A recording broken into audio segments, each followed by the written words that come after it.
Now, what are the disadvantages of this, if there are any? One disadvantage is obvious. Every time you want to convert any number between 0 to 5 volts, you will have to wait for all the duration corresponding to the total. I don't know whether 3 or 5 or whatever it is. So, there is a conversion time. Every time you need to convert, you must wait for that much amount of time corresponding to the number of pulses that have to go through, and the pulses are coming at a clock rate equal to 1 megahertz. So, so much of time you need to wait every time you convert one number, and then again next number comes, you have to wait for so much of time. The conversion time goes on, I mean, from one FN to another FN is a fixed amount of conversion time, and you need to wait for it. So, there is some amount of time required, which is the conversion time to convert the number into a binary number. Okay. The second possibility is that if this is not linear, you will make errors. So, the accuracy of this considered to be not up to the mark. I mean, it's good enough, but not up to the mark. So, it is considered to be not very accurate, and it is very slow in the sense you have to wait for such a long time to do every time a conversion.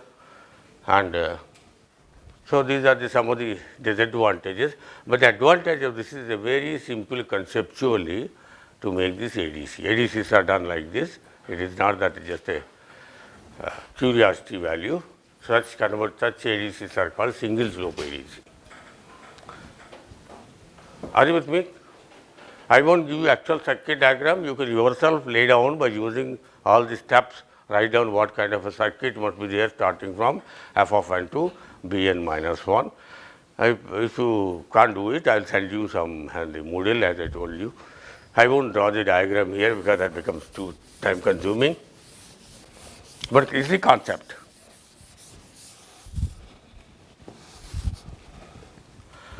The second possibility is I improve on this, or people have improved on this by using what is known as a dual slope.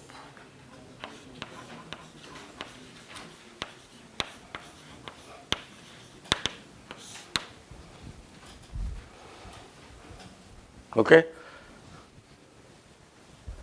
In the dual slope, I take f of n, whatever is available to me as the conversion value, and integrate this, right.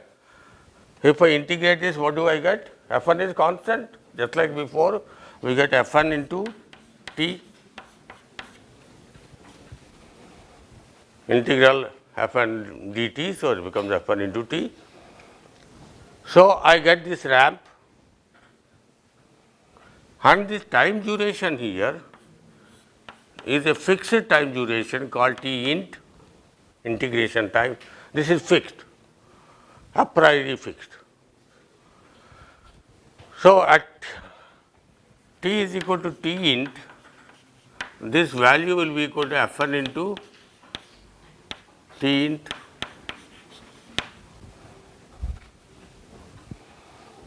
okay. Now, this voltage I need to bring it down to 0. How do I bring it down a voltage? Instead of putting f of n, I put a minus V reference to the integrator. And then now what is the output of the integrator? The initial value minus V reference into t. So, at some certain time, this value will again be equal to 0, and find out what is this time called integration. This is a measure of Fn. So, now this very clearly tells you VREF T d integration is equal to f of n into t integration. So, it started with 0, went to this, and went from here, he went to 0 again. So, this is an equation corresponding to this and this. In this is fixed. this value, and this is measured by some counter, whatever method you want. You measure the time duration, and then this is unknown, but this is also fixed. So from this equation you can find out Fn is equal to Vref by T int into Td int, right? This is fixed.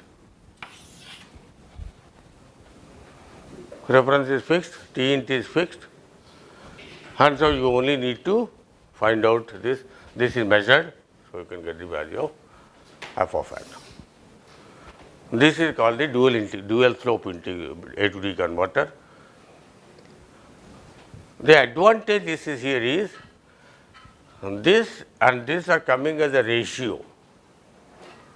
If there is an error here and error here, that error is coming in terms of a ratio rather than directly. So this will have a comparatively less error than the single slope, and reference is a very well stabilized value. V reference is a constant, is good constant. So this is constant, this ratio of this, if there is an error in the measurement, that error will be both in the T int as well as the int. So the effective error will be much less. So this is considered to be a better one than the single slope ADC.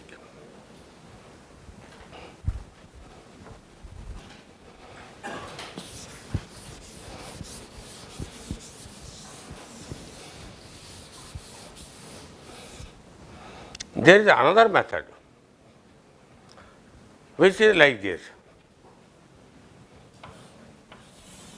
I start with a counter, some number of bits, Bn minus 1 to B0, and the values of this is either a 1 or a 0 because of binary number, and it is a way of converting this binary number back into the analog number, which we call as D to A conversion. We will study them later, but let us say there is a D to A converter.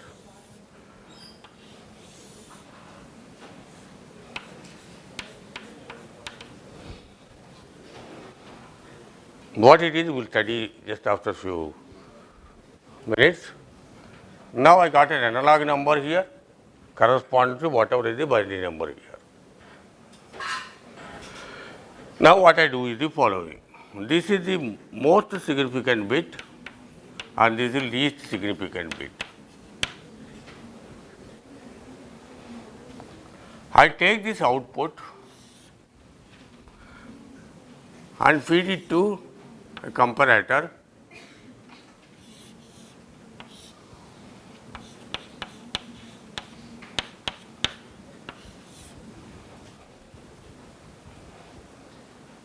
So this is basically the circuit. The output of that is used to make a decision. I will tell you what the decision is. Let us see what happens. I first start with the most significant bit being 1 and rest of them are all being 0. So what are the most significant bit and rest of them 0 means? Half the voltage, right? Now after converting this will become half of the maximum value.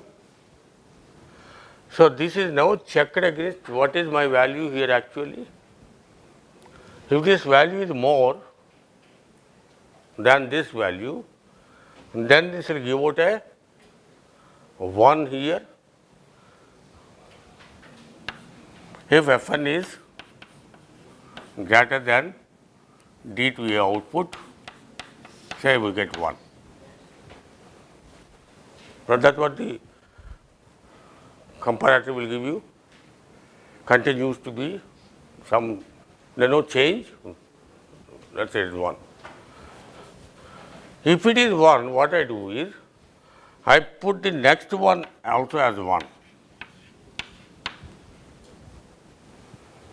Now, this 1100 will be converted by D to a converter. Now, that number comes here. If that number is lower than this number, then again we get a 1 here.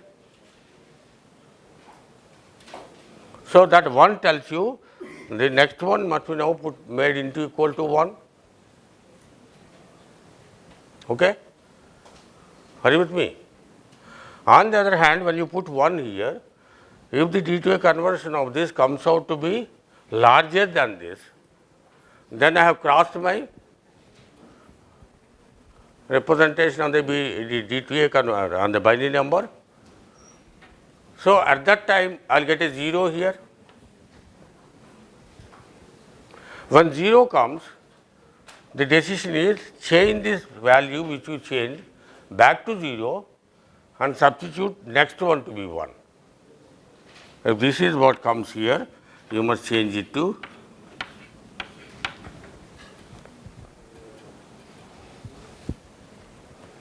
now think about it, successively you go on doing it and it gives you a successive approximation to the original value f of n which you are converting. Are you with me or not? Very simple. The easiest way of saying is, I give this example, if you have a, I owe you 1 rupee, I take a bunch of coins, I don't know how to count and all this, I give a bunch of coins, 50 paisa, 20 paisa, 10 paisa, 5 paisa and all these things. So, first I will pull out the 50 paisa and give it to you and say, are you happy? And then he says, no, not yet, so I will pull out another coin and give it to you. And then say, no, no, it is still not come to 1 rupee, I will give you another coin. And no, no, you are giving me more, I will take the coin back and give the next lower coin, right? Exactly what I am doing here. So, if the number is more, I am going back and saying, no, no, no, I must now change this to the 0 and go to the next one. So, successively you go on doing this. This is called a successive approximation.